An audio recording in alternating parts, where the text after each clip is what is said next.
All right, jabronis, we're back. Welcome to another week down, 96 weeks down on the Libretti Podcast Diary Show with your stupid, stinking host, Libretti. Me. Thanks for being here. Hope you guys had a good week. This is actually one of two short work weeks in a row for me because we got the President's Day holiday. How you doing? So they gave us a 4-day weekend. However, I think they're going to call us in one of these, one of the days that, on those off days for work stuff, because, war never stops. The military industrial complex never stops. It keeps on going. What does that Thanos say in Avengers? He's enduring. That's not it, you idiot. I need someone to help me. He's inevitable. That's it. War seems to be inevitable with us. So recession proof. It's always recession proof. So we might have to go in on holidays. And this holiday weekend is no different. So I'll keep you posted on that. Let you know if I have to go fight wars and sacrifice myself for, your freedoms. But anyway, last week, a couple things happened.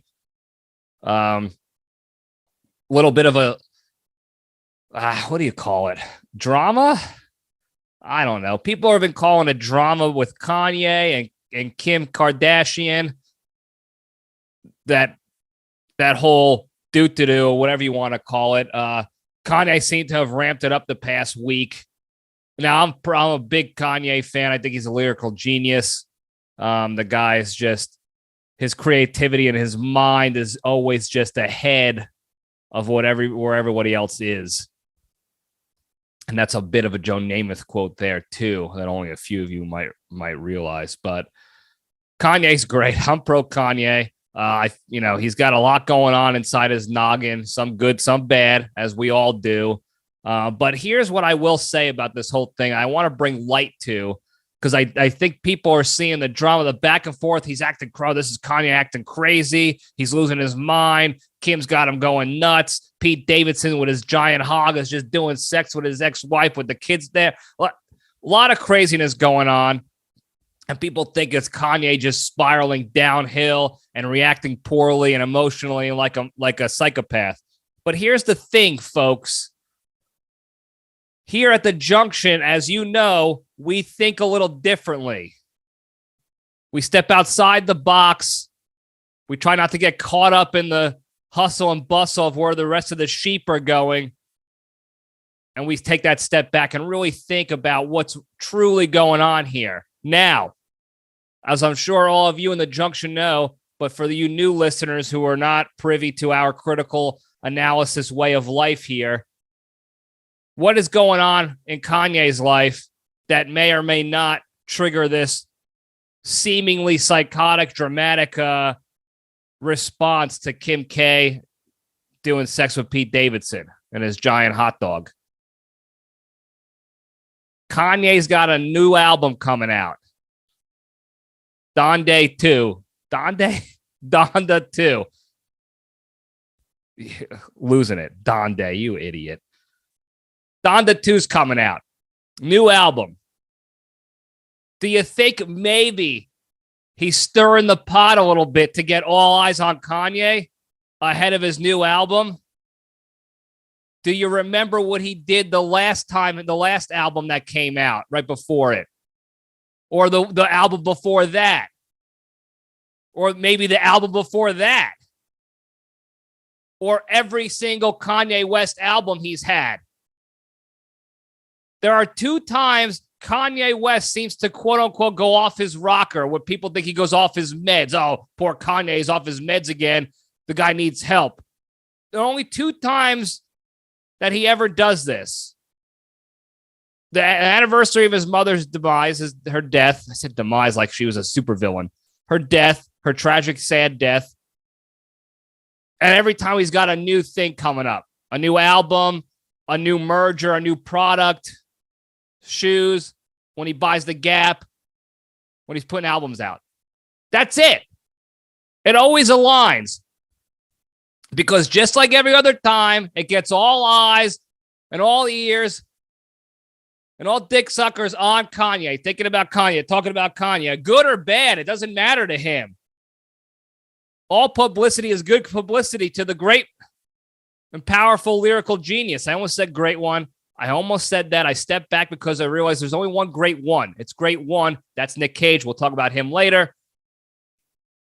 But Kanye West is not an idiot.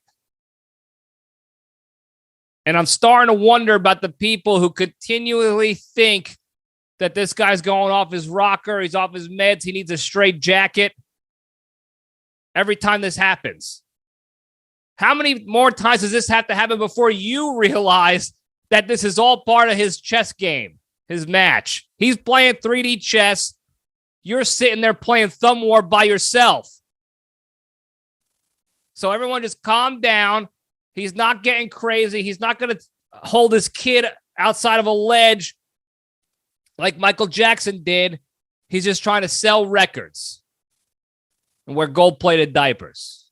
Okay, so respect the hustle. Understand, maybe he's just not crazy. Maybe you're crazy because you keep falling for the same thing. Meanwhile, he's sleeping on a pile of cash like Scrooge McDuck every time a new damn album comes out. And that's why he's one of the best to ever do it. So good on Kanye. And, good for you. That's it. All right. Another quick update for you guys. Nikki Sixx has moved out and moved on. Now, this is a big update for the Libretti compound, the Libretti family, because the Sixx has not lived on his own ever in his life. So this is a big step in his progression into adulthood. He's 55 years old, and he's finally living on his own, and it's a great progression. Good on him. We spent a wild weekend last week trying to move him in. We had TVs breaking, weird neighbors snooping around. The couch he ordered came with no legs.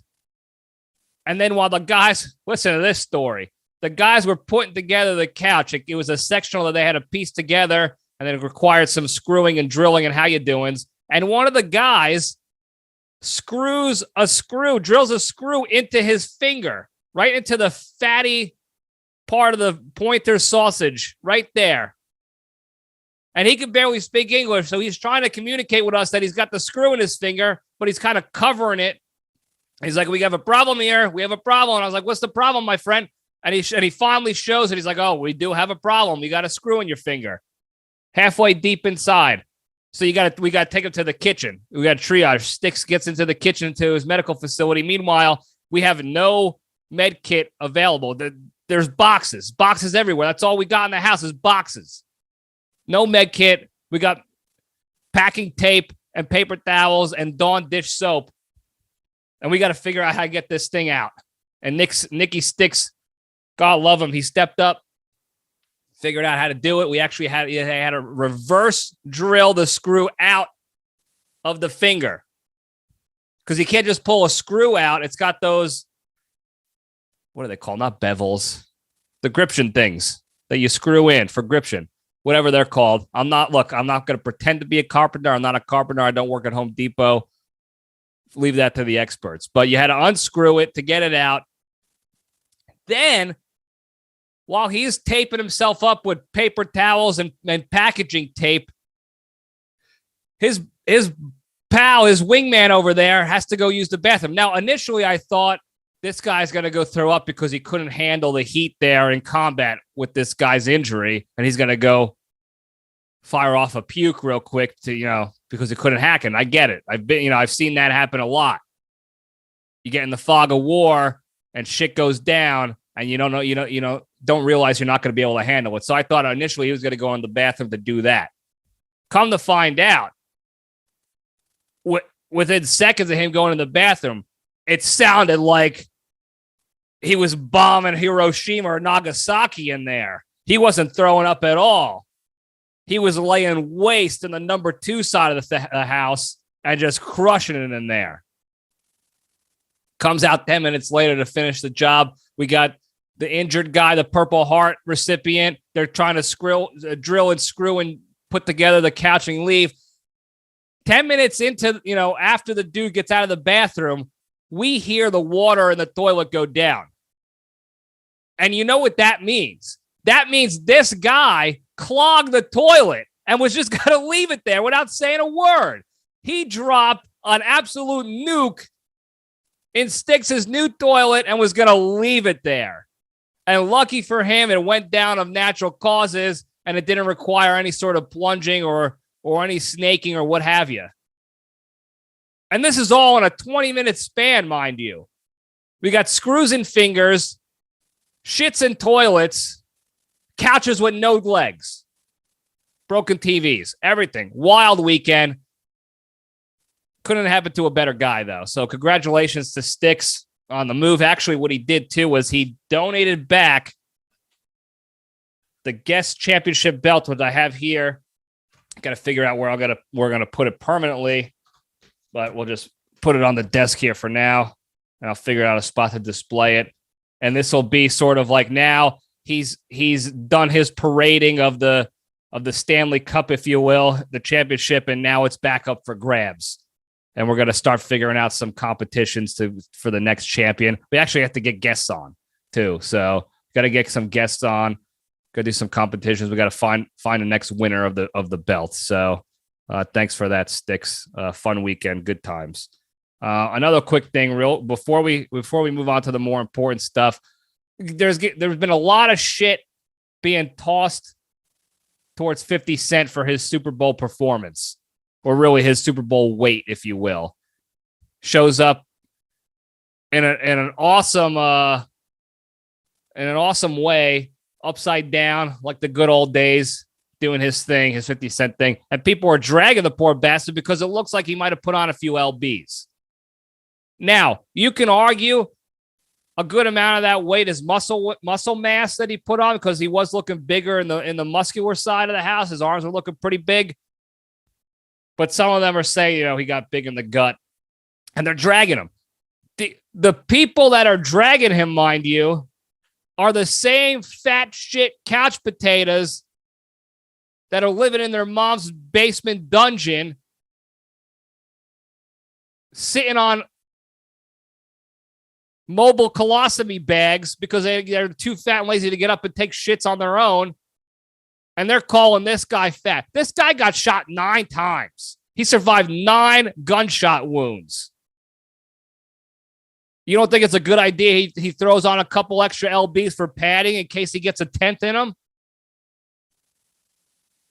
Not to mention the guy is an incredibly successful hip-hop artist.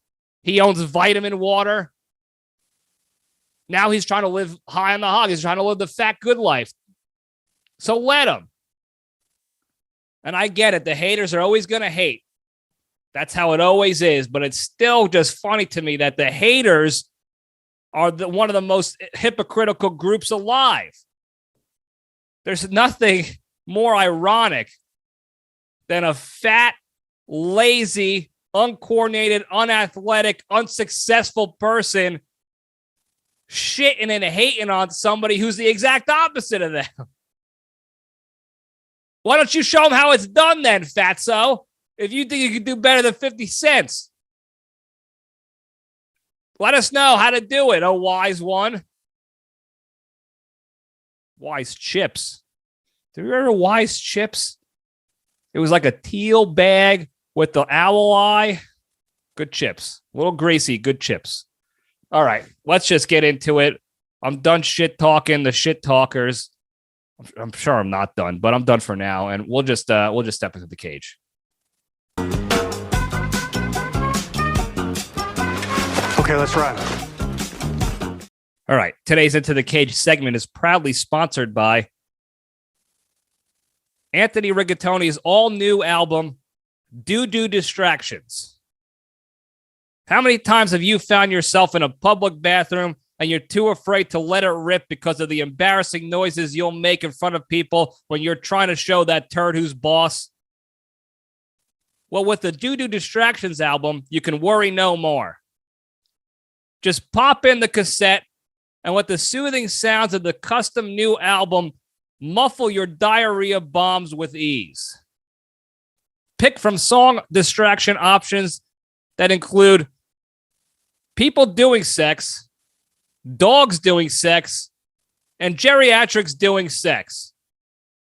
So to mask your loud-ass diarrhea shits today, visit www.loudass.com and use the promo code BUTTBLAST for 2.9% off the all-new cassette distraction album. How you doing? Tony Riggs, always finding a way to hustle, identify emerging markets, and monopolizing those markets, capitalizing on them, if you will. Good on Tony. And now you guys don't have to be embarrassed when you're taking shits in stalls. Now you can mask it, make people think you're doing sex with somebody or dogs are doing sex. I don't know. Look, just buy the album, okay? 2.9% off, Butt Blast. All right. Cage fact today. Interesting one. I was looking up some stuff on Gone in 60 Seconds, which is a great film. Randall Reigns, Memphis Reigns. The dog, Randy. The LPDS dog, Randy, named after Memphis Reigns. In that movie, Nick Cage prepared for it by actually taking a driving course, like a stunt driving course somewhere in Arizona or some shit like that, so that he knew, his way around a vehicle. And he ended up being able to do most of his own driving stunts in the movie. So the majority of the driving that was done in the movie by his character was actually done by Nick Cage, which is just, reason number 1,500 why he's the best in the business, the greatest of all time. He just immerses himself into the character, into the life of that character. Why do I always do that? I always mix up saying lives and life, combine it into one non-word, one stupid sounding, idiotic, marbles in your mouth word. Got to get it together. He just immerses himself in the character's life and becomes that character. Character's a car thief. He's a car thief. He's a ghost rider who rides motorcycles with flames on his head. That's what he's going to become. He's a drunk and leaving Las Vegas. He's going to film himself acting drunk so he knows how to do it in the movie. He just always takes the next step, the extra step to get to that next level. Incredible talent, incredible fact. And that is the Cage fact for the day. So there you go. All right, moving on over to the junction. We'll spin the logo up. Talking about group text today. We did an LPDS poll. I wanted to find out what you guys thought about group texts and why you thought the way you did, why you felt the way you did about them. And I kind of left it open-ended, but I've been getting strings of group texts, mainly from work, and I was just, hot and bothered by them, and I figured I might as well find out how you guys feel about them as well. I got some good feedback, some interesting numbers. So we're going to go through them. Now, we'll start off that there was some common themes here with the people who hated group texts. The main one being that a lot of people don't seem to like coming to their phone and getting 87, 88, 89 messages that they have to read through all at once. It's a full-on party conversation that you got to catch up on at one time. That's annoying. Another thing that was kind of common was that if you have your phone with you, so some of us who work in the military can't have our phones with us. Medical professionals sometimes can't have their phones with them. Certain jobs require you to have your phone off or not on you during working hours. So you get to the phone and you have a billion messages in your group chat. Some people get to work with their phone and have it all day long, and they get the messages all day long from the group message. And it's the dings, the dings, the dings, the dings, and you can't do your work because of the dings or the vibrations or the dings. And you're just trying to rip your hair out to the point where you look like a bald jabroni with a big nose. And I get it. It makes you crazy. I understand it. And you just want it to end. And that's why there were so many haters. And we'll run through the numbers at the end, but there was a lot of haters of the group text message. And I think they were thinking more of like the work group text that just drive you crazy. And let me tell you something, they drive me crazy. And I got a story for you on that too in a little bit. Well, let's go through some more of the fan feedback on this. We got a guy right here who's actually pro group text. Now, he must not be in any work-related group text, or the work text that he's in are just business only, and people don't even try to pretend to be like regular humans. It's just work only, and that's that. Maybe that's the case. It's very rare if it is, but good on him if he's part of that culture with his work, and coworkers or what have you. But he likes them. He said they're great for conversations with your brothers and your friends, and it's great for shit talking. And it's a very positive attitude towards group texts.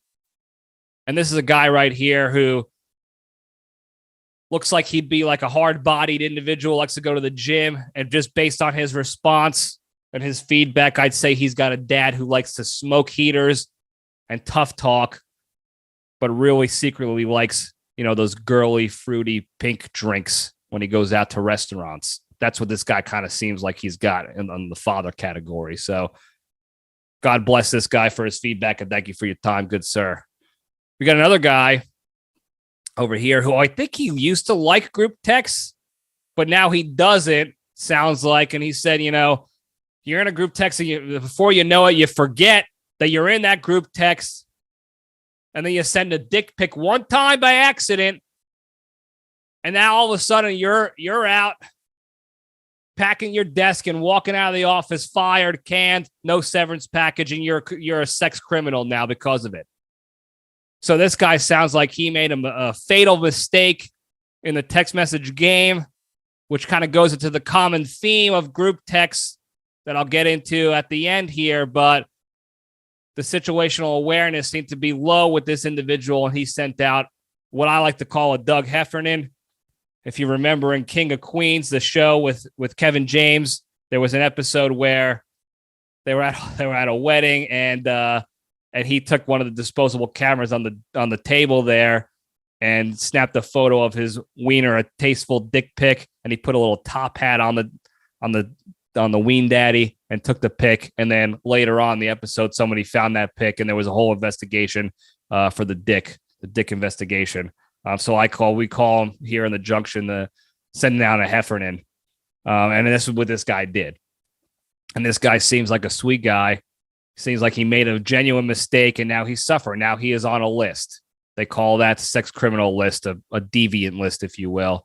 And he's going to wear that mistake for a long time. So once again, going to the main theme of you gotta have situational awareness. You got to know the audience you're speaking to at all times. Similar to accidentally hitting reply all on an email. You got to know what you're doing before you hit that send, because you can't recall it. I know some emails say that you can recall the message, like Microsoft Outlook and what have you, but it doesn't really work a lot of the time. And it certainly doesn't work in text messages unless you have some of those special apps like Dat Chat or Telegram or what have you. You could delete them. But even then, people are probably going to be reading it quickly anyway, and you're going to be shit out of luck. SOL. And as I'm talking about group text, I'm looking at my phone and I'm getting notified of group text. 3 separate groups just message at the same time. 3 separate.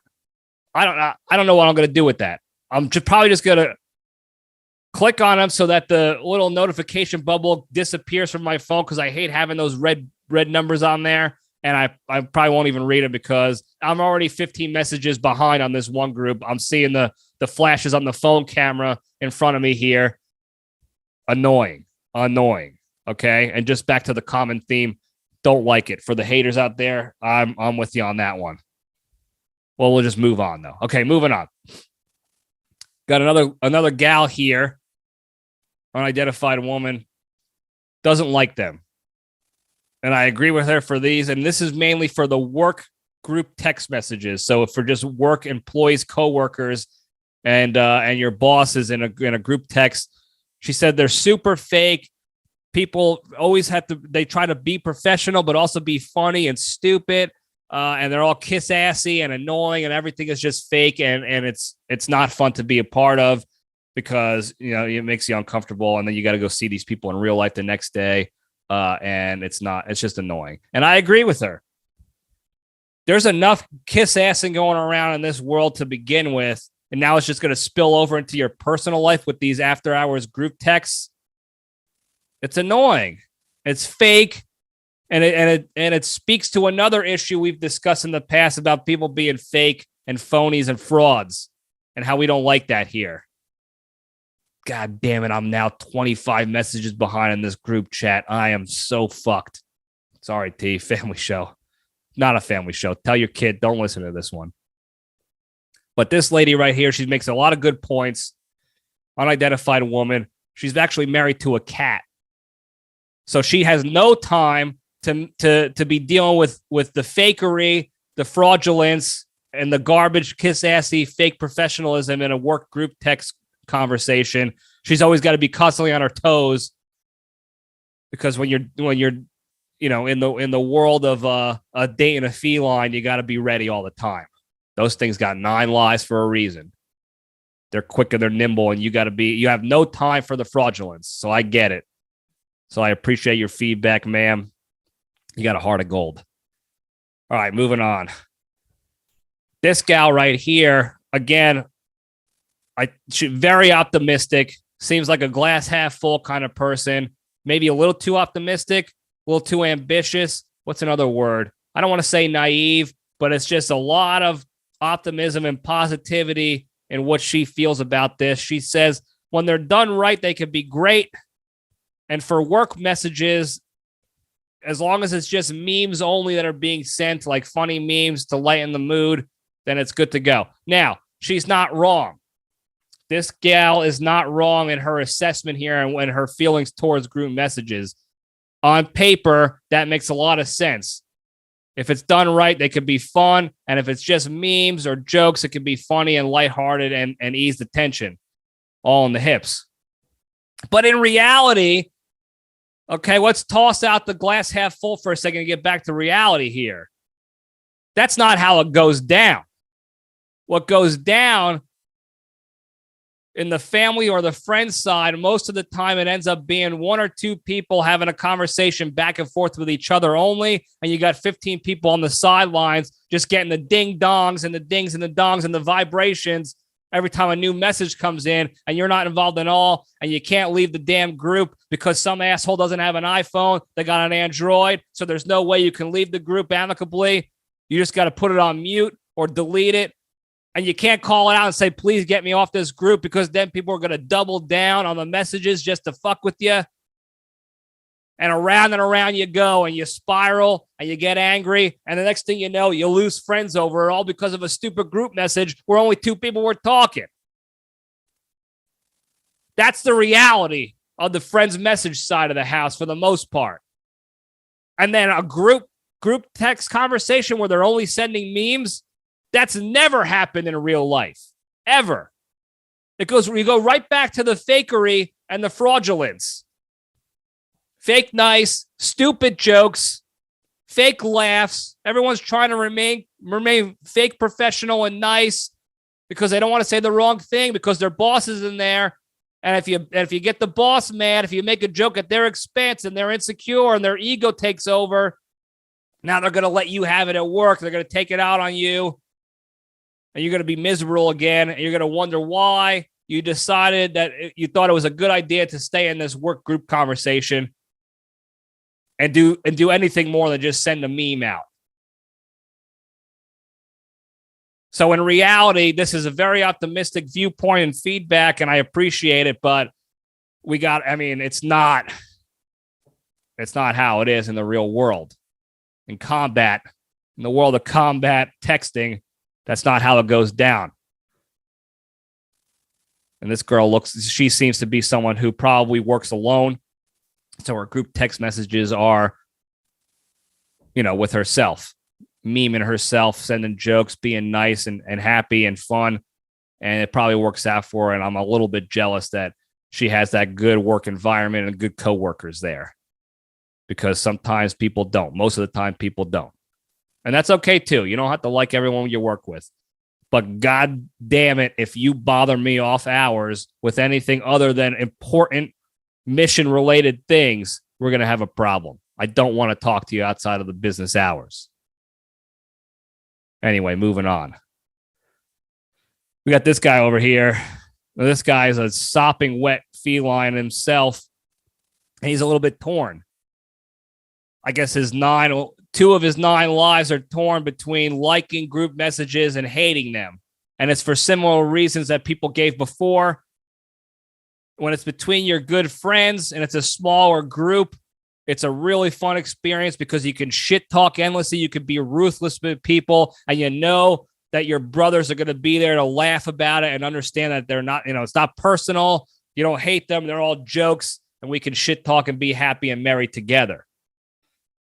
But then if you add in, coworkers and management into the mix, now you're dealing with the fakery again. So even if you have like an office fantasy football group chat, but your boss is involved in that, you can't even shit talk in that group chat.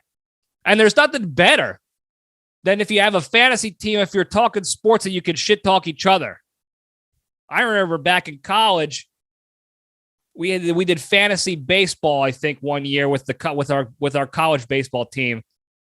And it was virtual, but some of us would go to the same apartment, get on our computers and do the draft and shit talk inside, and then shit talk in the group chat while we did the draft. And it was awesome. We were trashing each other. Nobody was safe. Everybody got shit talked for something. It was a good time. The whole draft went by super quick because of it. It was several hours long, if I remember correctly. And we had a blast doing it. But let me tell you something. If a professor was in there, or if a boss or the athletic director was in there, no chance it would have been as fun. No matter how good the guy is, or nice they are, or funny they might be, it's just not the same. And that's when group messages become fake and end up being toxic and bad, and you get annoyed and you hate yourself for it. And you hate the people in there for it too, and I don't blame you. So you got to focus. You got to keep the group small, I guess, is what he's saying. And I agree with that guy. And he really, good on him for being honest and telling us about this conflicting viewpoints on group messages. And I wish him and his unidentified wife all the best. All right, we got another guy here. Hates him, and for good same reasons too. This guy over here thinks there's too many people, and this is work-related messages only. Again, we had a lot of different feedbacks unique to work messages, unique to friends-only messages. So it was great reading through all of it. It was very fun, entertaining, and a lot of interesting perspectives that I learned about. So thank you for that. But this guy's talking work messages only. So there's too many fake, funny people that think that they're funnier than they are, but they're really not funny at all. And then there's the other frauds who fake laugh because they don't want to be mean and stir the pot and tell the person they're just not funny. So all that does is just stoke the flames for that person thinking they're funny still. So they just keep doubling down on non-funny shit because they think people are laughing for real when they're not. And it's very hard to see the truth in text message. You can't read tone in text. You can only assume tone, and that's a dangerous game. And when you got clueless guys like that sending non-funny messages and people will write a fake ha-ha, that person's going to think it's a real ha-ha. And they're going to double down again and throw out another corny joke or an inappropriate joke that shouldn't be thrown out there. And then they're going to get another LOL, another fake ha-ha. And they're going to triple down. They're going, oh, the crowd loves me. I'm killing tonight. I'm killing. Meanwhile, people are sitting there figuring out how they're going to be able to submit an EO complaint or an HR complaint about harassment or a shitty joke or unprofessionalism in a group text. And they have no leg to stand on because they fake ha-ha. And that's the problem you get again with these group messages, especially on the work side. You got the fake funnies who think they're funnier than they actually are, And then you got the fake ha-has ruining it for everybody because they're just perpetuating this. They're just stoking the fire. They're just adding to the problem. But then again, can you really call the dude out in the group message? Do you really want to do that too? Again, going back, you got to read the room. You got to know the situation. Who else is in that group chat? If you call that person out for a shitty joke, is your ass going to be on the line? Is that person, that non-funny person your boss? You going to tell that bastard that they're not funny? Good luck with that. You'll be working the night shift on weekends, cleaning toilets for the next month if you tell that non-funny bastard they're not funny. You can't tell the truth. So what do? You fake ha-ha. And you just keep the cycle of shit going, and then you're miserable for it. But at least you got the paycheck every 2 weeks, right? And this kind of goes back into, again, the main theme of knowing the situation, the second, third order effects. You don't want to put yourself in a bad position just because you're tired of the messages. I was in a group message, a work one. It was for the Air Force officers of this unit that I'm in. Somebody created this group so that all the officers could talk to each other and share important information about officership, and then also funny articles or funny jokes and this and that. And it would be super helpful. And it was a great idea. The good idea fairy struck again. I thought this would be a good idea to have this group chat. And needless to say, it wasn't. So this is on a messaging app that you can leave the group. It doesn't matter what kind of phone you have. If you want to leave, you can leave, but it announces it in the group. Joe Brody left the group. Tony Riggs left the group. So I'm in this group. Somebody put me in the group. Several weeks of just nonstop garbage messages, day in and day out. Useless stuff, stuff that doesn't affect me positively whatsoever in my life. Weekends, we're getting articles about work-related things. Sunday nights, Friday nights, when you're supposed to be hitting the sticks with your pals or going out and doing slut stuff. And we're getting messages at 10 o'clock at night about this. Did you read this article about the Pentagon and all? No, I didn't read this article. I'm not going to. Go get friends. Get a hobby. Stop bothering us with these messages. So I took it upon myself to leave the group one day. And I thought I was out. I left the group. I got a couple individual messages from people laughing, saying, I saw you left the group. That's hilarious. Ha, ha, ha. Real ha-has, not fake ha-has, because I saw them in person, and I was able to assess tone in their ha-has, and they were real. A couple months go by. I get a message from one of my coworkers who was in that group as well. Hey, is this still a good phone number for you? Like, yeah, why? Oh, I noticed for whatever reason, somebody took you out of the group chat. So I'm just going to add you back in. And before I could respond, this bastard adds me back into the group. And while I'm responding, hey, that's not necessary, my friend. I know you're a nice guy. You're trying to be do a nice thing, but you're out of your element here. Before I can even send that text message, I get 5 group messages from that group immediately. Oh, welcome back to the group, Libretti. I'm so happy you came back. I don't know how you got kicked out, but welcome back. Finally, somebody with the scruples put in the group chat, I think he left on purpose.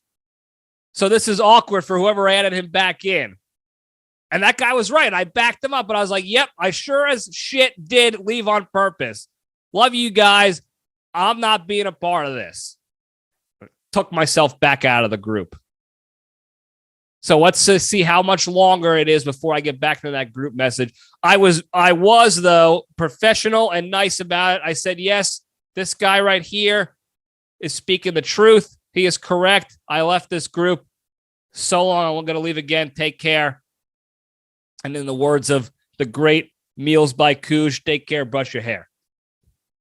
And I took off again, so we'll see how that goes. But going back to the main sort of overarching theme and lesson, if you will, about group text messages, whether you like them or hate them.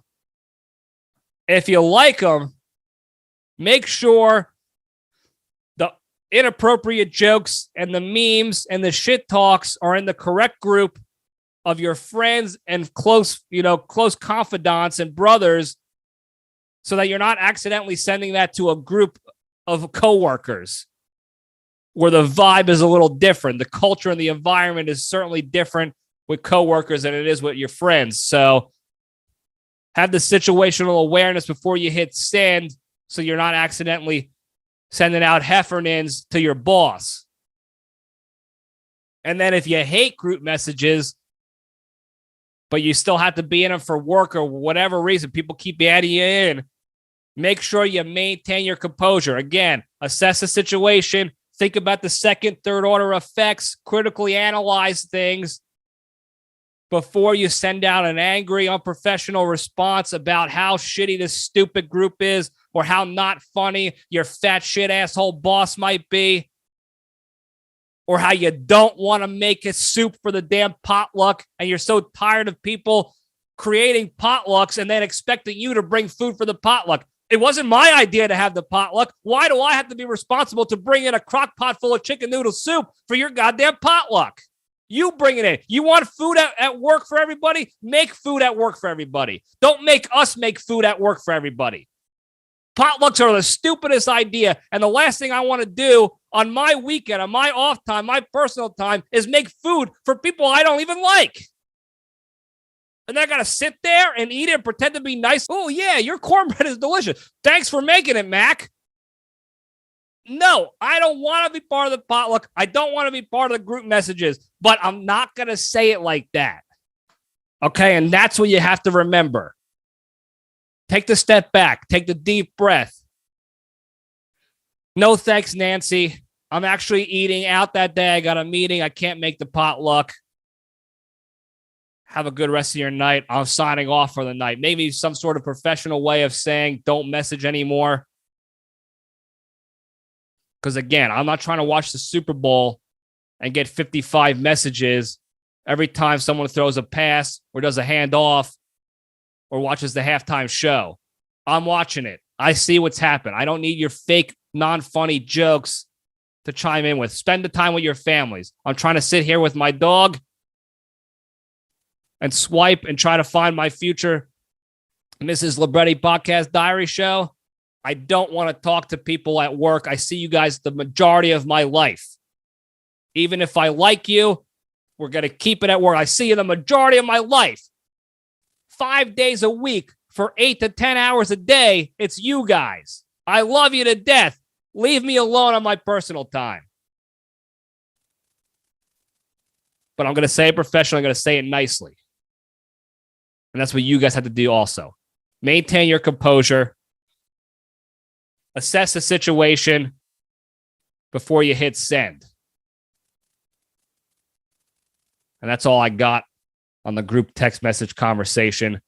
The poll was pretty dominant for the anti-group text message side of the house. It was like 70-something%. I'll pop the results up here so that you can see the exact number. It was like 71 to 20-something. I don't know the numbers off the top of my head. 29%. I don't know. 21%, 79. I don't, something like that. A lot don't like group messages and a little do. And for all those reasons we said above. So thank you guys for that feedback and for your contributions to the LPDS poll. If you have any ideas for future polls that you think might be interesting and you want to hear about and you want to provide some feedback on, let me know. Shoot the DM, shoot the text message, shoot me an email. Do what you got to do. Find a way to get me that idea. I'll give you the credit if you want. I'll keep it anonymous, whatever you want. Again, this is your world. This is for the junction, for the people. So whatever you want to hear, I'm ready to provide. Just say the word. But thank you guys again for that. Before we go, though, as always, the big three, the three important things I feel are the most important things to do every day in your lives so that you can live a happier, better, more positive, less stressful life. Number one, exercise every day. Find something to do. Move the body. Do salsa. Do Macarena. Go do jogging. Do JO. Get a real workout in. Whatever you got to do. Get the body moving. Burn the calories. Squat thrusts. Push-ups. Pull-ups. Something while you're watching TV, calf raises. Whatever you got to do. Jumping jacks. All those things I just mentioned are all body weight exercises you can do while you're watching Seinfeld or the Super Bowl. Instead of group texting your not funny jokes, fire off a couple of jumping jacks, burn those calories another way, and get some positivity in your life. It'll help you out. It'll better you physically, mentally, emotionally. A little bit every day. Push to the right. It goes a long way, I promise you. Number two, the hardest one to do, don't be a shitty person. Just like with group messages, before you hit the send button, you got to step back and assess the situation, the second, third order effects. Before you decide to be a genuinely shitty human being to somebody and a mean person and trash them for serious, not for jokes, take that step back, assess the situation. What are the second, third order effects? What's going to happen to this person? What's going to happen to me? Are other people going to see that message and think I'm a bad person because of that? And they're going to not want to associate with me? Am I going to alienate my friends and family because of it? Why am I doing it to begin with? Am I angry at this person? Did they wrong me legitimately? Or am I just trying to take a jab so I can have that little gotcha moment so I can feel good about myself? And if I do feel good about doing that, why does that make me feel good? What is going on in my life that makes me feel good about being a shitty person to somebody else? Think about these things. You could do it on the fly. That's what we're trying to get better at here in the junction. Thinking on the fly, critically thinking on the fly, and making more objective, effective decisions that are better for everybody in the long run. We're trying to think about the long run, not the short, immediate things, but the future. Every decision we make now affects that future. And do you want to be part of the shitty people's club in the future or not? So don't be a shitty person. Number three, the most important one, the most important one for me anyway, is to be genuinely thankful and grateful for all the good you have in your lives. There's a lot of bad shit out there. And there's a lot of people with a lot of power and social media presence that like to push that bad out and publicize it and make you just live in it. Live in the negative, live in the chaos, live in the doom and gloom. But we don't want to live in that world. That's not a good world to live in. Anybody who says otherwise is a liar. And is also probably not really living in the shit like that. So think about the positive things in your lives. Think about the good you have, the good people, the good things, the good experiences, the good lessons, and be grateful for those. Focus on those. Wake up every day and think of at least one little thing that you're grateful for that's good in your life. And that'll start changing your mindset to constantly think about those. And then the bad shit will fall by the wayside. Slowly but surely. The more time you dedicate to focusing on the good and gratitude behind it all, the less time you spend thinking about the shit, and the less time you'll eventually spend being a shitty person to others, and the more time you'll have to exercise to feel better physically, mentally, emotionally. It's all connected, folks. That's what we do here. The big three. They're just pieces of the puzzle so that in the end, you can all stay strong and be better, happier, more positive, less stressed people. And you can spread that good and that positivity out to the rest of the junction, the rest of the world. Thank you guys again for everything. That's all I got today. Hope you guys enjoyed the time. If you did, tell your friends. If you didn't, tell your enemies. Either way, let me know in the comments and the likes and dislikes and the feedback sections of all the how you doing. YouTube, Spotify, Apples, Facebook. Do it all. Thank you guys again. I love you all. Stay strong.